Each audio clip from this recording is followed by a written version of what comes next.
Mari kita berdoa bersama-sama.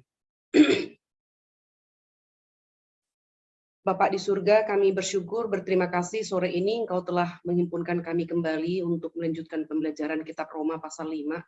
Kami terus berdoa, biarlah kiranya Tuhan yang memimpin kami, setia belajar, dan kiranya Roh Kudus yang terus menolong kami apa yang kami pelajari, kiranya kami ada waktu untuk merenungkannya, ada waktu untuk memikirkannya, dan juga pertolongan Roh Kudus memberikan kami kekuatan untuk menghidupinya, sehingga kami menjadi orang-orang yang berbahagia, belajar firman, dan juga menghidupi firman. Kami menyerahkan waktu pembelajaran kami 1 jam ke depan, mohon Tuhan hadir, menyertai dan memimpin, dan kiranya Kristus ditinggikan, dipermuliakan dalam pembelajaran kami 1 jam ke depan. Dengarlah doa kami dalam nama Tuhan kami, Yesus Kristus, kami berdoa dan bersyukur. Amin. Ya, sore ini kita akan masuk ke dalam materi kita, lanjutan kitab Roma, pasal 5, ayat 12-21. Saya akan membacakan untuk kita semua, Roma pasal 5, ayat 12 sampai ayat yang ke-21. Adam dan Kristus. Sebab itu sama seperti dosa telah masuk ke dalam dunia oleh satu orang, dan oleh dosa itu juga maut. Demikianlah maut itu telah menjalar kepada semua orang karena semua orang telah berbuat dosa. Sebab sebelum hukum Taurat ada, telah ada dosa di dunia. Tetapi dosa itu tidak diperhitungkan kalau tidak ada hukum Taurat. Sungguh pun demikian, maut telah berkuasa dari zaman Adam sampai kepada zaman Musa, juga atas mereka yang tidak berbuat dosa dengan cara yang sama seperti yang telah dibuat oleh Adam, yang adalah gambaran Dia yang akan datang. Tetapi karunia Allah tidaklah sama dengan pelanggaran Adam. Sebab jika karena pelanggaran satu orang semua orang telah jatuh ke dalam kuasa maut, jauh lebih besar lagi kasih karunia Allah dan karunia-Nya yang dilimpahkannya atas semua orang karena satu orang, yaitu Yesus Kristus. Dan kasih karunia tidak berimbangan dengan dosa satu orang, sebab penghakiman atas satu pelanggaran itu telah mengakibatkan penghukuman, tetapi penganugerahan karunia atas banyak pelanggaran itu mengakibatkan pembenaran. Sebab jika oleh dosa satu orang maut telah berkuasa oleh satu orang itu, maka lebih benar lagi mereka yang telah menerima kelimpahan kasih karunia dan anugerah kebenaran akan hidup dan berkuasa oleh karena satu orang itu, yaitu Yesus Kristus. Sebab itu sama seperti oleh satu pelanggaran semua orang beroleh penghukuman, demikian pula oleh satu perbuatan kebenaran semua orang beroleh pembenaran untuk hidup.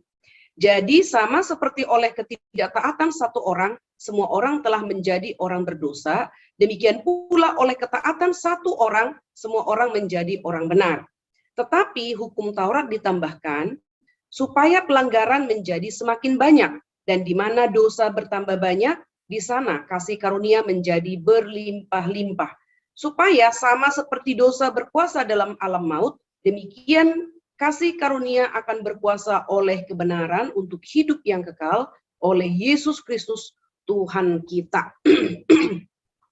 Sedemikian jauh perikop yang akan kita bahas pada sore hari ini, Bapak Ibu. Ya, kita akan melihat Adam dan Kristus dalam perbedaannya, ya, Adam pertama dan Adam kedua. Di dalam ayat yang ke-14, di sana dikatakan bahwa Adam yang pertama itu adalah gambaran Dia yang akan datang. Ya, Adam pertama adalah gambaran Adam yang kedua, atau Adam pertama adalah gambaran daripada Yesus Kristus. Ya, lalu ayat yang kedua, ayat yang ke-15 dikatakan, tetapi karunia Allah tidaklah sama dengan pelanggaran Adam. Karena Adam pertama, di dalam Adam pertama kita terhisap di dalam dosa dan pelanggarannya, tetapi di dalam Adam yang kedua kita mendapatkan kasih karunia. Dan di dalam ayat yang ke-15 dikatakan, tetapi karunia Allah tidaklah sama dengan pelanggaran Adam. Ya, Adam yang pertama. Jadi karunia Allah di dalam Kristus tidaklah sama dengan pelanggaran Adam yang pertama. Nah, 3 perbedaan di antara keduanya, ya, Adam pertama dan Adam yang kedua. Yang pertama adalah motivasi hati dari perbuatan keduanya sangat berbeda. Ya, ayat yang ke-15 saya akan membacakan kembali ayat yang ke-15. Tetapi karunia Allah tidaklah sama dengan pelanggaran Adam. Sebab jika karena pelanggaran satu orang semua orang telah jatuh ke dalam kuasa maut, jauh lebih besar lagi kasih karunia Allah dan karunia-Nya yang dilimpahkannya atas semua orang karena satu orang, yaitu Yesus Kristus. Nah, jadi di dalam ayat yang ke-15 ini Paulus menyebutkan perbuatan Adam sebagai pelanggaran. Dosa yang dilakukan oleh Adam pertama dilakukannya secara sadar.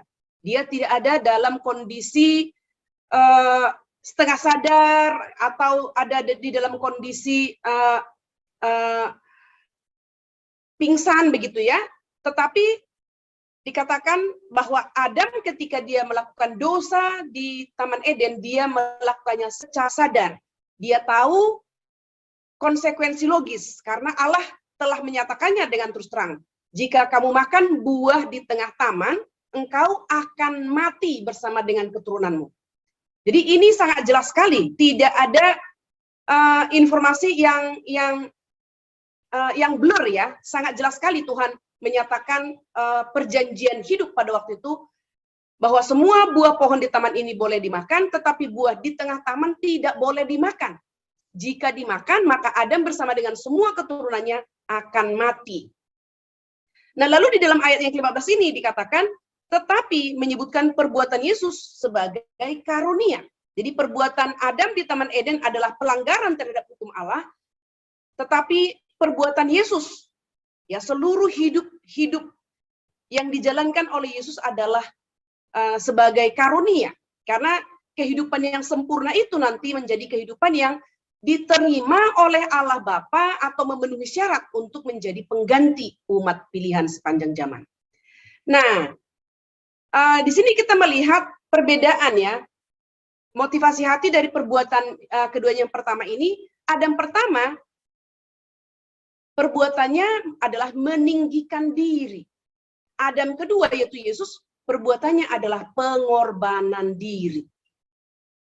Jadi di sini perbedaan motivasi hati dari perbuatan. Yang pertama, meninggikan diri karena ingin menjadi sama seperti Allah, tetapi Adam kedua justru pengorbanan diri. Dia rela meninggalkan tahta yang mulia, inkarnasi, yang mengambil rupa seorang hamba menjadi sama seperti manusia.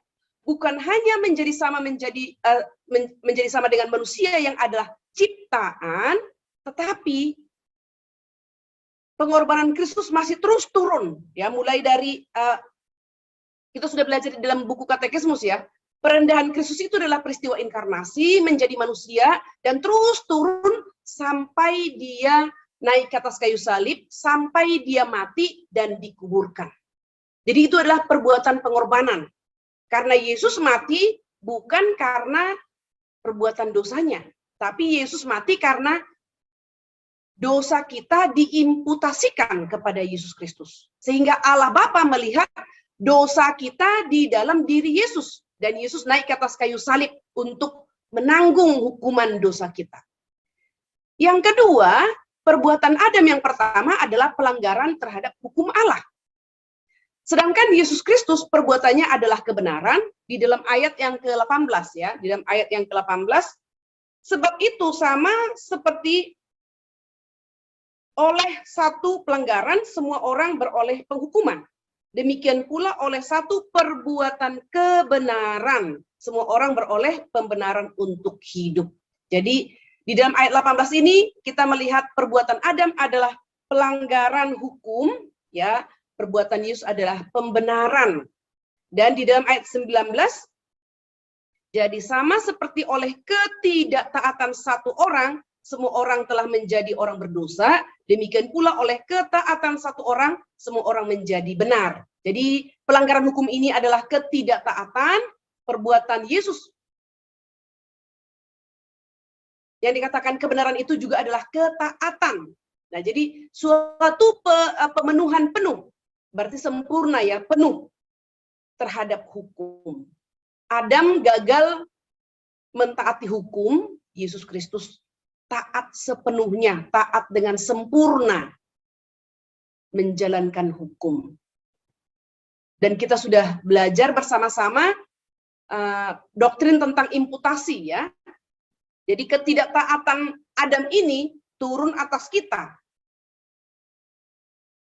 Ketaatan Yesus Kristus juga ya menjadi ketaatan kita.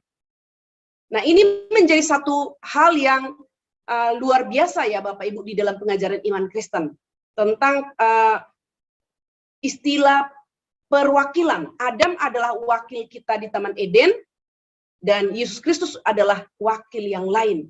Wakil yang pertama gagal, kita semua gagal. Wakil yang kedua taat dengan sempurna dan kita juga terhisap di dalam ketaatannya yang sempurna.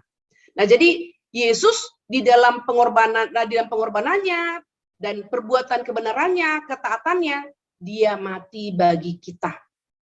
Mati bagi kita, dan ini adalah satu ketaatan kepada Allah Bapa. Karena Allah Bapa merencanakan keselamatan bagi umat pilihan melalui kematian Yesus Kristus di atas kayu salib. Dan ini adalah belas kasihan yang tidak layak kita terima.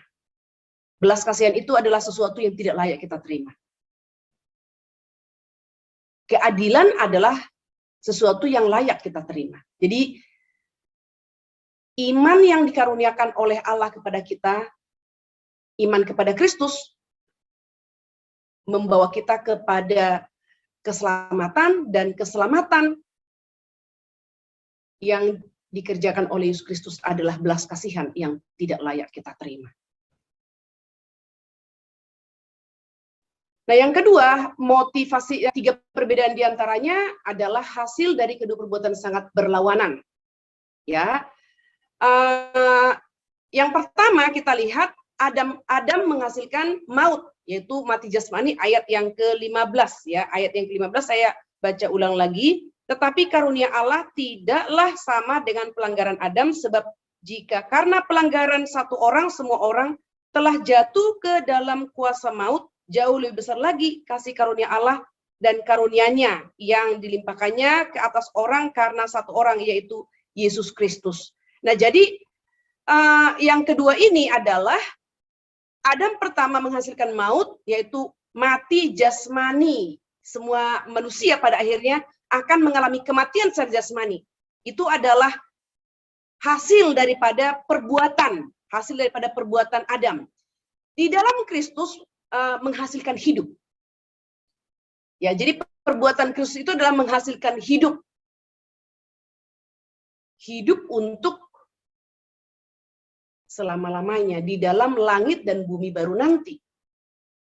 Jadi kita akan mati, menerima upah dosa, tetapi ketika Yesus datang kembali, kita akan dibangkitkan. Dan setelah kita dibangkitkan, maka kita akan dikaruniakan hidup yang kekal. Yang kedua, perbuatan Adam menghasilkan penghukuman, ayat yang ke-16. Dan kasih karunia tidak berimbangan dengan dosa satu orang, sebab penghakiman atas satu pelanggaran itu telah mengakibatkan penghukuman, tetapi penganugerahan karunia atas banyak pelanggaran itu mengakibatkan pembenaran. Nah, jadi yang kedua ini, Adam pertama menghasilkan penghukuman, Adam kedua menghasilkan pembenaran. Yang ketiga, ayat yang ke-17. Sebab jika oleh dosa satu orang maut telah berkuasa oleh satu orang itu, maka lebih benar lagi mereka yang telah menerima kelimpahan kasih karunia dan anugerah kebenaran akan hidup dan berkuasa oleh karena satu orang itu, yaitu Yesus Kristus. Jadi hasil daripada Adam yang pertama adalah maut telah berkuasa. Ya, hasil dosa Adam adalah maut telah berkuasa, sedangkan hasil daripada Yesus Kristus menghasilkan kemerdekaan. Maut ini mengakibatkan kita ada di dalam perbudakan, ya, di dalam perbudakan, terikat, dipenjarakan, kan begitu ya, Paulus menggunakan istilah manusia yang berada dalam dosa, ya, berada di dalam kuasa maut, berada di dalam belenggu dosa, perbudakan dosa. Tetapi di dalam Kristus menghasilkan kemerdekaan dalam kerajaan Allah, bukan perbudakan yang lain. Jadi kita dibebaskan dari perbudakan dosa, bukan masuk kepada perbudakan yang lain atau yang baru, bukan. Tapi kita dibebaskan dari perbudakan, masuk ke dalam kemerdekaan di dalam kerajaan Allah. Lalu yang ketiga adalah kuasa keduanya berbeda, ya. Kuasa dan cakupan dari karya Kristus jauh lebih besar dari Adam. Ayat 15 dan 17 dua kali berkata jauh lebih besar atau jauh lebih benar untuk menunjukkan kepada kita bahwa karya Kristus bisa mengatasi, menutupi, dan membalikkan semua pengaruh dari perbuatan Adam yang pertama. Jadi jauh lebih besar, ya, di ayat yang ke-15 dan ayat yang ke-17 menggunakan kata jauh lebih besar, menunjukkan bahwa karya Kristus, kematian Kristus di atas kayu salib, bisa mengatasi, menutupi, membalikkan semua pengaruh daripada perbuatan Adam. Jadi kita sudah melihat tadi hasil, ya, yang kedua, hasil dari dua perbuatan itu sangat berlawanan. Jadi di dalam hasil perbuatan itu kita sudah melihat, ya, jauh lebih besar. Hasil perbuatan Adam adalah kita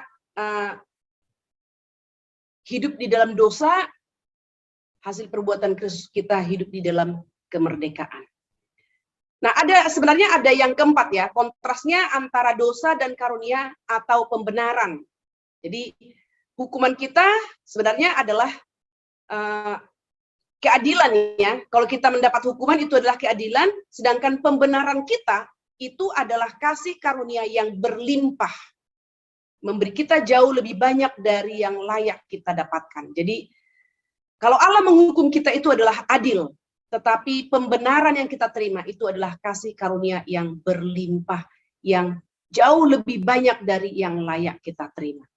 Nah, sekarang kita akan lihat yang ada yang keempat, ya, ada yang keempat, perbedaan dari antara Adam pertama dan Adam kedua. Ini nanti akan kita bahas lebih tuntas lagi di pasal yang ke-7, ya.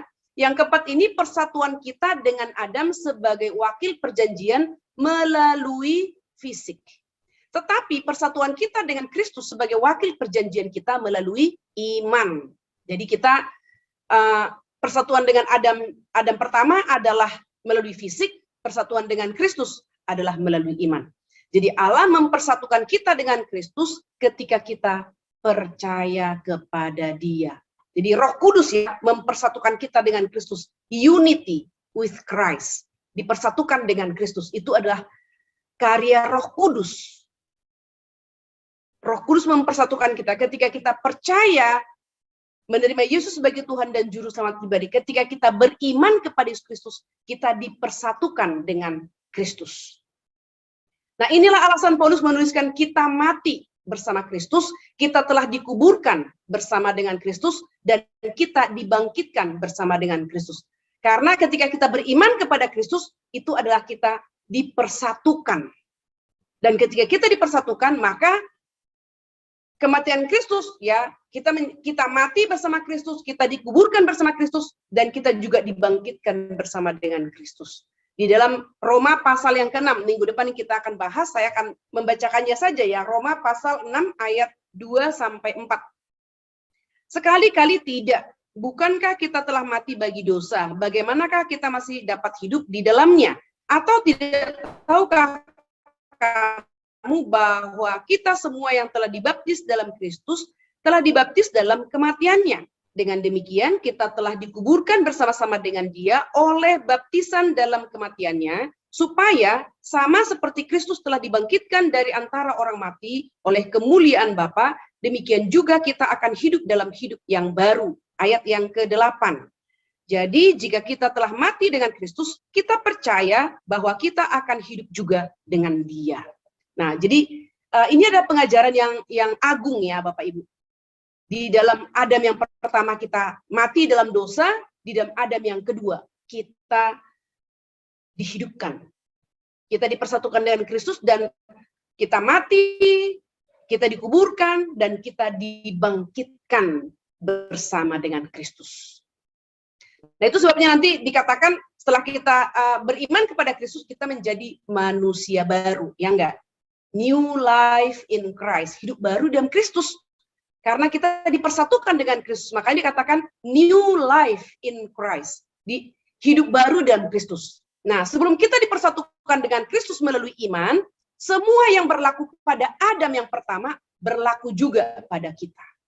Tetapi ketika kita dipersatukan dengan Kristus melalui iman, apapun yang berlaku pada Kristus berlaku juga pada kita. Nah, ini adalah sistem perwakilan ya Bapak Ibu ya. Minggu lalu kita sudah belajar sebagian ya sistem perwakilan ini. Dan Allah yang memilih wakil kita yang tepat. Wakil pertama Adam, wakil kedua adalah Kristus. Bapak Ibu coba perhatikan. Sistem perwakilan ini ada di dalam iman Kristen, dan sistem perwakilan ini sudah langsung sejak dari penciptaan. Dan ternyata sistem perwakilan ini adalah rencana Allah sampai kepada keselamatan digenapkan. Sehingga sistem perwakilan itu tidak membuat kita bingung ketika Kristus menjadi wakil kita. Di dalam Kristus kita diselamatkan. Kita akan berpikir, bagaimana mungkin Kristus mati, lalu itu mewakili kematian saya. Nah, Allah sudah merancang dengan sempurna, mulai dari penciptaan Adam, perjanjian dengan Adam di Taman Eden, melalui sistem perwakilan.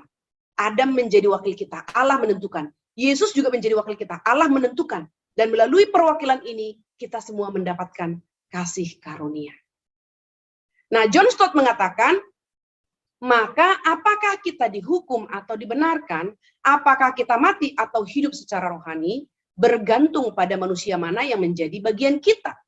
Apakah kita masih jadi bagian dari manusia lama, yaitu Adam, ya, yang dimulai oleh Adam, atau manusia baru yang dimulai di dalam Kristus.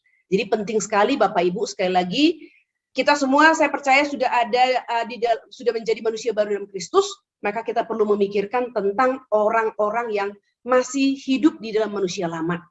Murid-murid kita, mungkin juga ada anggota keluarga kita, mungkin juga ya jemaat kita barangkali, ya saudara seiman kita dalam gereja. Oleh karena itu Bapak Ibu, mari kita meminta kepada Tuhan anugerah, kesempatan untuk memberitakan Injil. Kita sudah tahu Injil itu adalah satu peristiwa yang sudah terjadi, ya, yang telah dikerjakan oleh Allah di masa lampau. Itu adalah good news, kabar baik, yaitu Allah Tritunggal Oknum kedua telah berinkarnasi, menjadi manusia, hidup dengan sempurna, taat, ya, naik ke atas kayu salib, mati untuk menggantikan hukuman dosa kita. Dia dikuburkan, tapi karena dia adalah Allah yang sejati, dia bangkit. Dia naik ke surga menyediakan tempat bagi setiap orang percaya kepadanya. Itu adalah kabar baik Bapak Ibu. Dalam hidup kita yang satu kali dan singkat dalam dunia ini, penuh dengan kesengsaraan, penuh dengan air mata, penuh dengan pergolakan, pergumulan, ya. Maka kita dengan ada pengharapan di dalam Kristus, itu menjadi penyemangat kita. Itu menjadi memberikan pengharapan kepada kita di dalam kehidupan yang penuh dengan kesulitan, air mata, ya, sakit penyakit dan seterusnya akibat dosa. Nah, jadi Bapak Ibu, mari kita memikirkan kesempatan. Ini sudah mulai kembali kegiatan-kegiatan secara fisik. Kalau ada kesempatan ikut KKR regional, sehingga kita bisa mengajak anak-anak yang masih muda, masih kecil itu, melihat kepada rencana kekal Allah, yaitu keselamatan yang telah digenapkan 2000 tahun yang lalu oleh Yesus Kristus. Dan bagaimana kehidupan orang yang percaya kepada Kristus, mereka menjadi manusia baru. Kepada mereka diberikan kuasa untuk hidup suci dan kudus, kepada mereka diberikan kuasa untuk berkata tidak terhadap dosa. Untuk mereka tidak lagi dibelenggu, diperbudak oleh dosa. Mereka menjadi manusia-manusia yang merdeka di dalam kerajaan Allah. Nah, berikutnya kita akan melihat Adam dan Kristus persamaannya. Bagaimana Adam bisa menjadi gambaran Kristus, bagaimana keduanya bisa mirip. Ya, tadi kita sudah membaca bahwa Adam pertama adalah gambaran daripada Kristus. Keduanya menjadi wakil dari manusia dan apa yang keduanya lakukan berlaku bagi semua manusia yang diwakilinya. Paulus menggunakan beberapa kata yang berbeda untuk menjelaskannya. Ayat yang ke-16 ya. Satu pelanggaran mengakibatkan penghukuman, tetapi penganugerahan karunia mengakibatkan pembenaran. Ini yang digunakan Paulus ya. Pelanggaran mengakibatkan penghukuman, penganugerahan karunia mengakibatkan pembenaran. Ayat ya Paulus menggunakan beberapa ayat yang ke-18. Hasil dari satu pelanggaran adalah hukuman, hasil dari satu perbuatan kebenaran adalah pembenaran. Ayat 19, melalui ketidaktaatan satu orang, semua orang menjadi orang berdosa, tetapi melalui ketaatan satu orang, semua orang menjadi orang benar. Nah, jadi ini adalah persamaan ya, sama-sama satu. Ya, sama-sama satu. Kita lihat tadi dari sini ya, oleh satu pelanggaran mengakibatkan penghukuman, oleh penganugerahan karunia mengakibatkan pembenaran. Lalu hasil dari satu pelanggaran adalah hukuman, hasil dari satu perbuatan kebenaran adalah pembenaran. Ketidaktaatan satu orang menjadikan semua orang berdosa, ketaatan satu orang membuat semua orang menjadi orang benar. Nah, sekarang kita akan masuk ke topik berikutnya, ketaatan satu orang. Di dalam ayat yang ke-19. Jadi sama seperti ketidaktaatan satu orang, semua orang telah menjadi orang berdosa, demikian pula oleh ketaatan satu orang, semua orang menjadi orang benar. Ya, jadi bagaimana kita dibenarkan melalui ketaatan satu orang? Meskipun Adam diberitahu bahwa dia akan menikmati berkat jika dia menaati Allah, tetapi dia telah memilih untuk tidak taat. Ya, di dalam Kejadian 2 ayat 15-17, ayat 3, pasal 3 ayat 6 sampai ayat ke-7. Mari kita melihat bersama-sama Kejadian pasal yang kedua. Kejadian pasal yang kedua, ayat 15-17.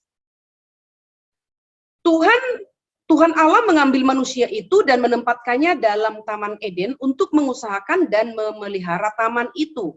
Lalu Tuhan Allah memberi perintah ini kepada manusia.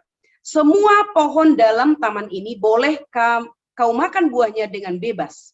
Tetapi pohon pengetahuan tentang yang baik dan yang jahat itu, janganlah kau makan buahnya, sebab pada hari engkau memakannya, pastilah engkau mati. Pasal 3 ayat 6 dan 7. Perempuan itu melihat bahwa buah pohon itu baik untuk dimakan dan sedap kelihatannya, lagi pula pohon itu menarik hati karena memberi pengertian. Lalu ia mengambil dari buahnya dan dimakannya dan diberikannya juga kepada suaminya yang bersama-sama dengan dia, dan suaminya pun memakannya. Maka terbukalah mata mereka berdua dan mereka tahu bahwa mereka telanjang. Lalu mereka menyemat daun pohon ara dan membuat cawat. Nah, jadi di sini Bapak Ibu kita melihat ya, tadi kita sudah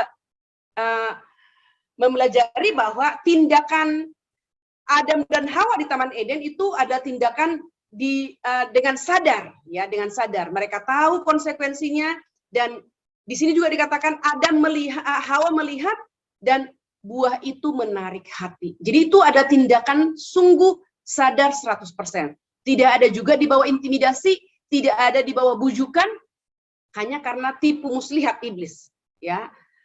Tetapi sekali lagi kita melihat Adam dan Hawa sudah mendapatkan sebelumnya ya perjanjian dengan Allah. Semua buah pohon ini dimulai dengan berkat. Semua buah pohon di taman ini boleh kamu makan. Lalu masuk kepada satu larangan, tetapi buah di tengah taman tidak boleh kamu makan.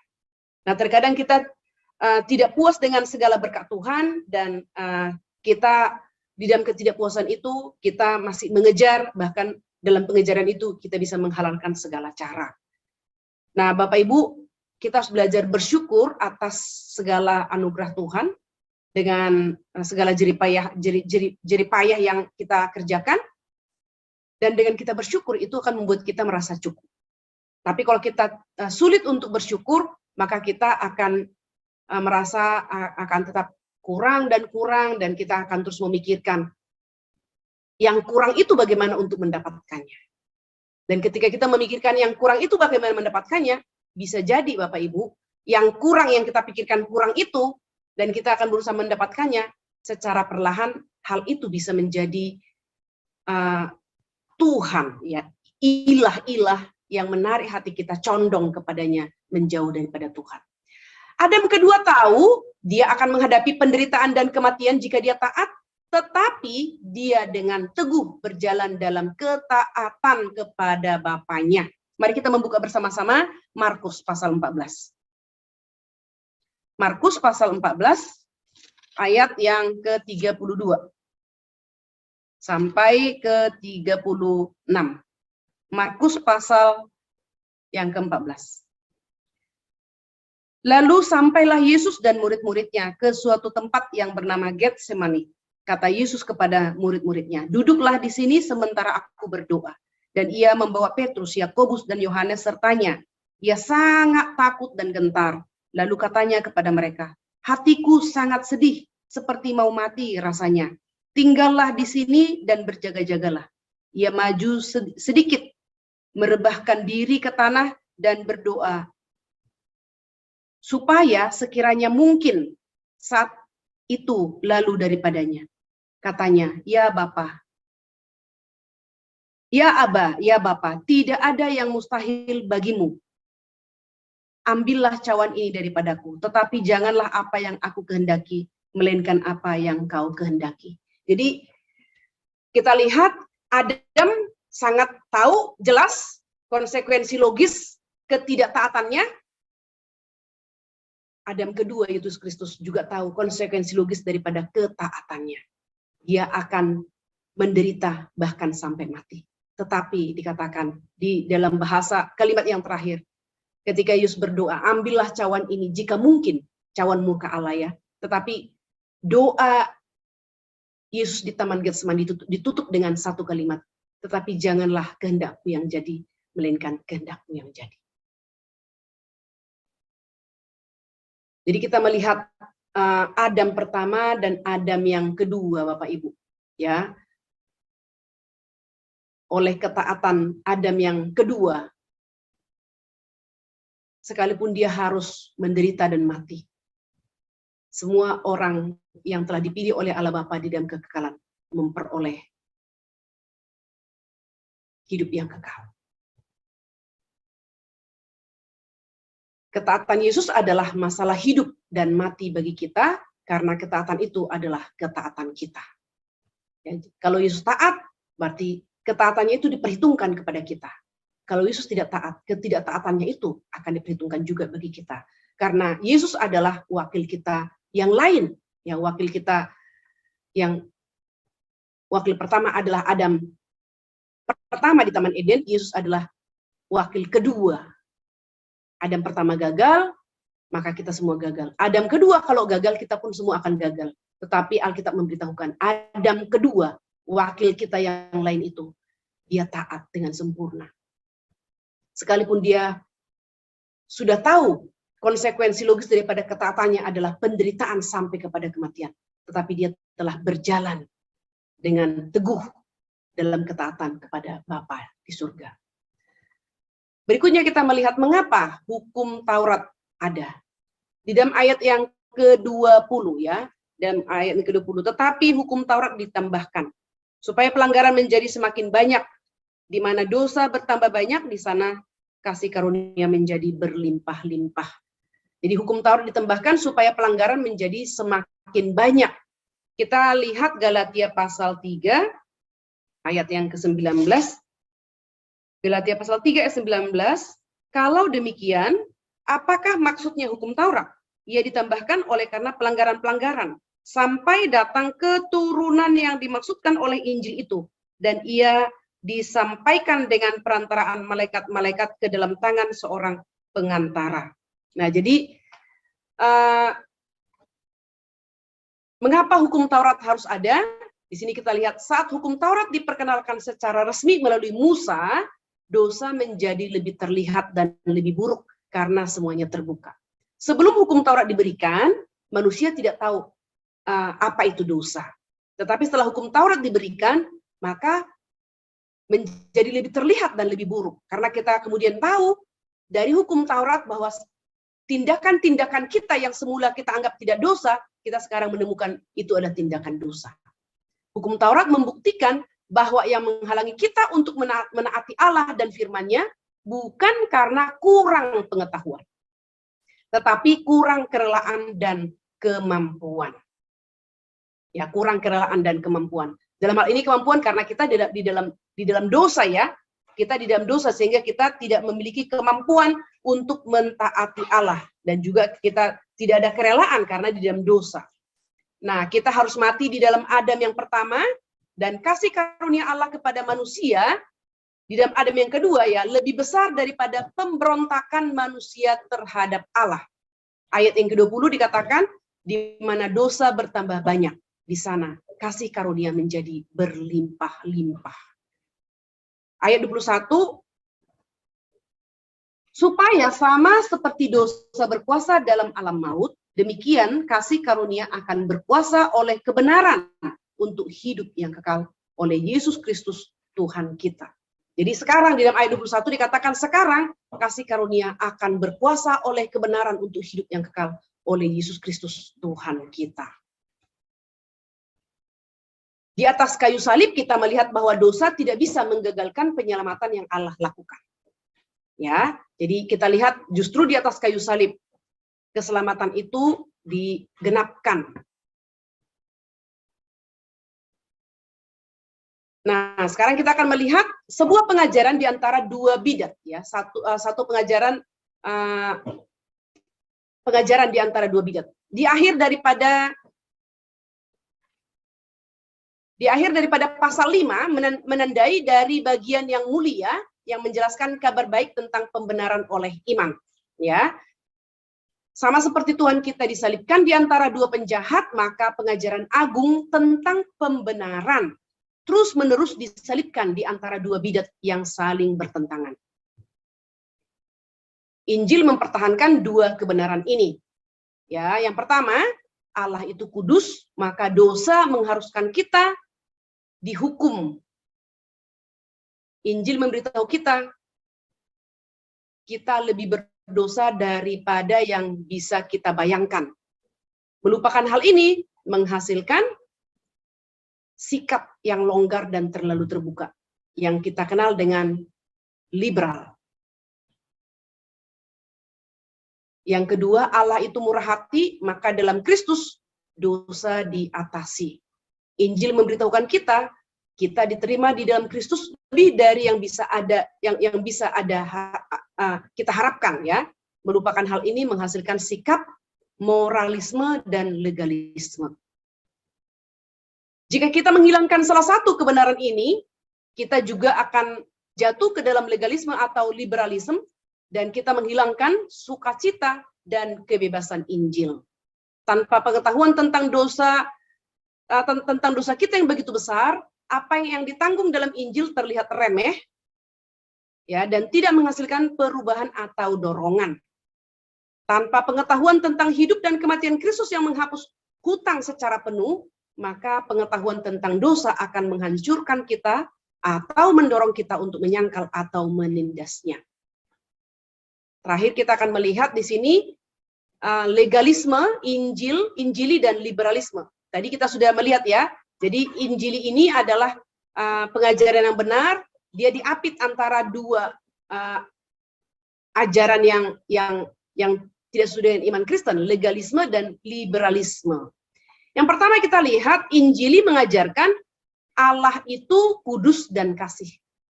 Bapak Ibu perhatikan, Allah itu kudus dan kasih. Tetapi legalisme mengajarkan hanya satu, Allah itu kudus. Tapi tidak menunjukkan Allah itu adalah kasih. Sedangkan liberalisme menekankan Allah itu kasih, tapi tidak menekankan kekudusan.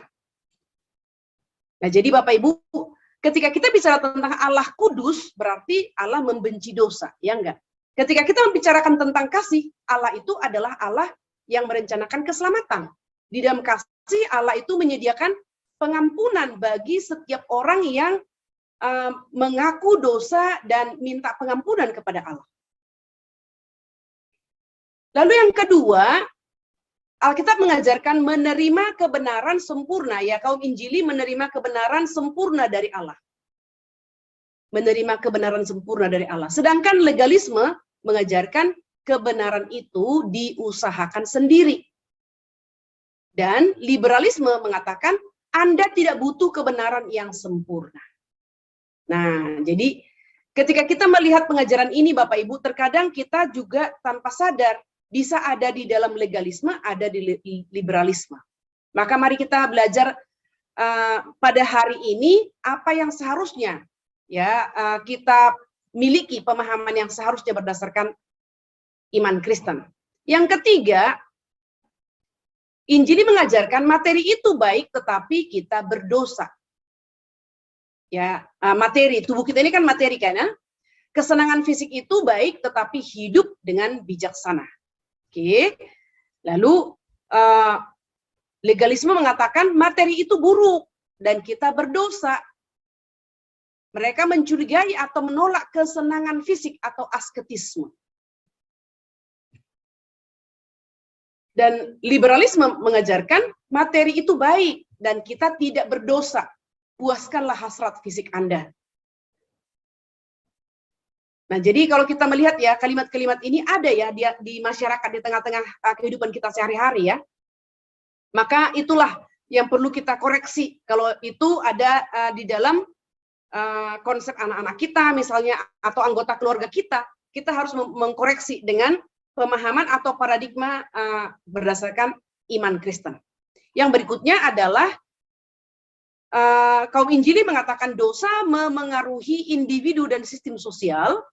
Oleh karena itu kita harus melakukan penginjilan dan kegiatan sosial, ya kan? Tetapi kaum legalisme mengatakan dosa hanya mempengaruhi individu, maka cukup hanya melakukan penginjilan dan tidak perlu melaksanakan kegiatan sosial. Sedangkan liberalisme mengatakan kamu terlalu naif ya, naif terhadap dalamnya dosa manusia. Tidak perlu mengabarkan Injil Tuhan, cukup hanya melakukan kegiatan sosial. Berikutnya, Injili mengajarkan manusia bisa berubah, tetapi tidak ada yang instan. Butuh proses berarti begitu kan? Sedangkan legalisme mengajarkan manusia tidak bisa berubah. Atau berubah itu bisa atau sebaliknya mereka mengatakan berubah itu mudah, begitu kan? Tetapi kalau dikatakan mudah berarti tanpa proses begitu ya. Tapi liberalisme mengatakan manusia tidak perlu berubah. Kadang-kadang kalimat be yourself. Kalau hanya saja be yourself itu memberikan kebebasan kepada manusia menjadi dirimu sendiri, tidak usah berubah. Maka orang Kristen mengatakan be yourself in Christ. Jadilah dirimu sendiri di dalam Kristus. Artinya kita sudah menemukan jati diri kita dulu dalam Kristus, di dalam pembenaran. Maka jadilah diri kita di dalam Kristus yang sudah dibenarkan. Yang berikutnya adalah kaum Injili mengatakan manusia semua bersalah, maka kita hanya bersandar pada Kristus. Kita tidak dapat mengusahakan keselamatan untuk diri kita. Dan kaum legalis mengatakan kalau kamu merasa bersalah, selesaikanlah sendiri. Kamu tidak usah meminta ya pengampunan kepada Tuhan dan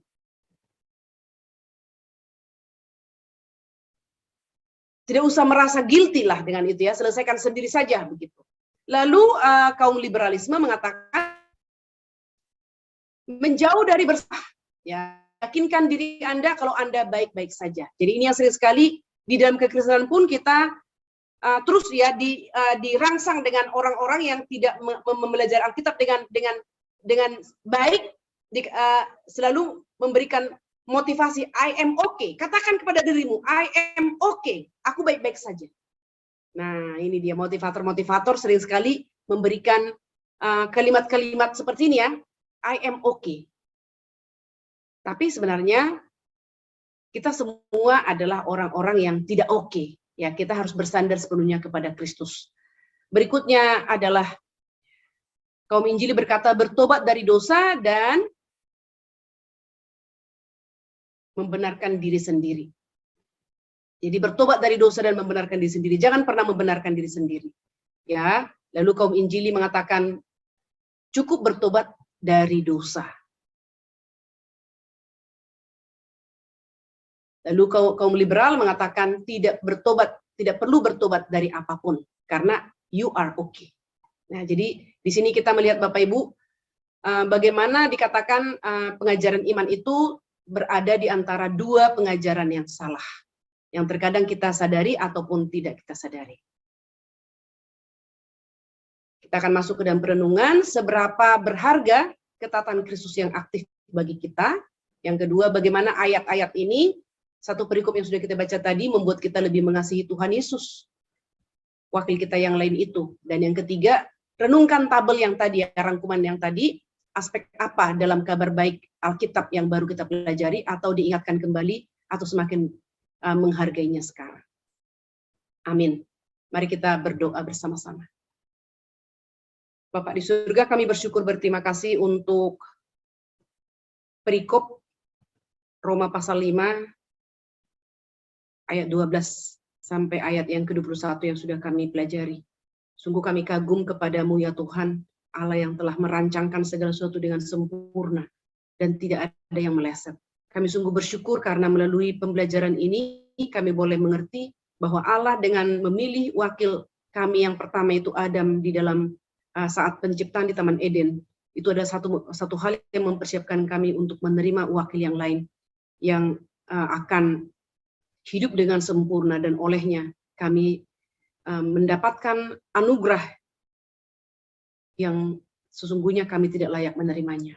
Terpujilah Engkau ya Tuhan atas seluruh karyamu, rencanamu yang kekal, dan rencana yang telah Engkau genapkan,